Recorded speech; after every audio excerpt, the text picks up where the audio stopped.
তো hello friends, good morning. সবাই ভালোই আছে আশা করি। তো আমি এখন আছি, কালকের ব্লগটা আমি শেষ করতে পারিনি, তো ভাবছি দুদিনের ব্লগ একদিনে পোস্ট করে দেবো। কালকে আমার প্রচণ্ড শরীর খারাপ ছিল, মারাত্মক শরীর খারাপ ছিল। তো সত্যি কথা বলতে এবছর আমি ভীষণ ভুগছি। বছরটা আমার জন্য ঠিকঠাক ভালো নয়, তার ভিতরে আবার আজকে সকালবেলা একটা কাণ্ড হলো। এই যে দেখতেই পাচ্ছ এখানটায় যে ওষুধ লাগানো, তো পুরো গরম চা এখানটাতে পুড়ে গেছে আর কি। তো চায় মানে এত জ্বালা করছে মানে বলার নেই।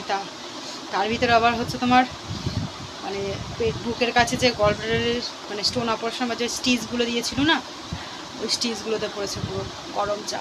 তো স্টিচটা যে আমার কি জ্বলছে, আর পুরো স্টিচটা ফুলে গেল সাথে সাথে, মারাত্মক জ্বলে যাচ্ছে, এত জ্বলে যাচ্ছে বলার নেই। এখনও পর্যন্ত মানে বুকটা জ্বলার থেকেও আমার মানে এই স্টিচগুলো জ্বলা মারাত্মক।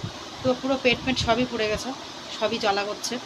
ওষুধ দিয়েছি বলছি তাই মানে ভেতরে না আমার চোখ থেকে জল বেরো করছে এরকম। তো এই হচ্ছে ব্যাপার। সকালবেলা একটা বিপদ ঘটেই গেল। তো চলো সারাদিনে দেখতে থাকো কি কি করছি না করছি, পুরোটাই দেখাবো। ব্লগটা একটু বড়ই হবে, দুদিনের ব্লগ যেহেতু। ভীষণ জ্বলছে। তো এখন একটু আমি শুবো, আর সোনু আছে বাইরে। রান্নাটা পরেই করবো, আজকে অত রান্নার ঝামেলা নেই। মা মেয়ে খাবো, আলু সেদ্ধ ভাত করে খেয়ে নেবো। তো চল আমি পরে কথা বলবো, আর কথা বলা সম্ভব হচ্ছে না, আমার মারাত্মক পরিমাণে জ্বলছে। ওষুধ আর একবার লাগাবো। ওখানে বসো। জল জল নিয়ে এসছো?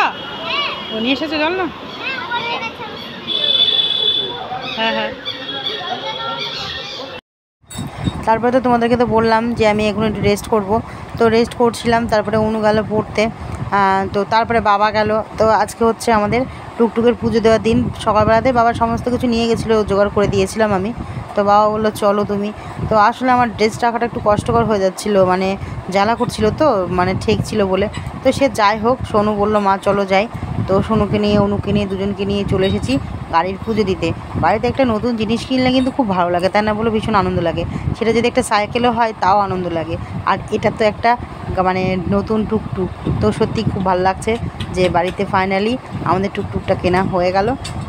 তো এই হচ্ছে ব্যাপার। তো চলো মন্দিরগুলো দেখে নাও। তো এই যে দেখো, তিনটে মন্দির আছে এখানে পরপর।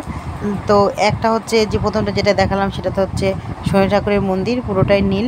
আর এইখানে শনি ঠাকুরের মন্দিরে না যে মোমবাতিগুলো দিয়েছে সেগুলো দেখছি নীল রঙের। তো এটা আমি সত্যি জানতাম না যে মোমবাতিগুলো নীল রঙের দেয়। তো এই হচ্ছে বাবা। আর ওরা দুজন দেখো ত্রিং ত্রিং করে বেড়াচ্ছে। দুটোকে নিয়ে এসেছি, খুব একটা অত্যাচার কিছুই করছে না, চুপচাপে আছে। শুধু এই চাতাটার মধ্যে যাচ্ছে আসছে।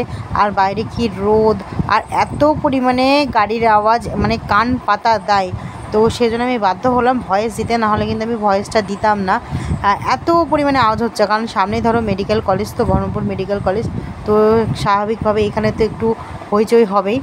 আর তো ফাইনাল ওই যে নারকেলটা ফাটানো হয়ে গেল, আমাদের গাড়ির পুজো দেওয়া কমপ্লিট। তো চলো এবার আমরা যাই বাড়ি। আর ব্লগটাকেও এখানে শেষ করছি। দুদিনের ব্লগ আর একদিনে দিচ্ছি না, আজকের ব্লগটাই শুধু জাস্ট দিচ্ছি। তো সবাই খুব ভালো থেকো, সুস্থ থেকো, টাটা। আর ফুগলি আমার তখন থেকে শুধু মা নমকরি করেই যাচ্ছে।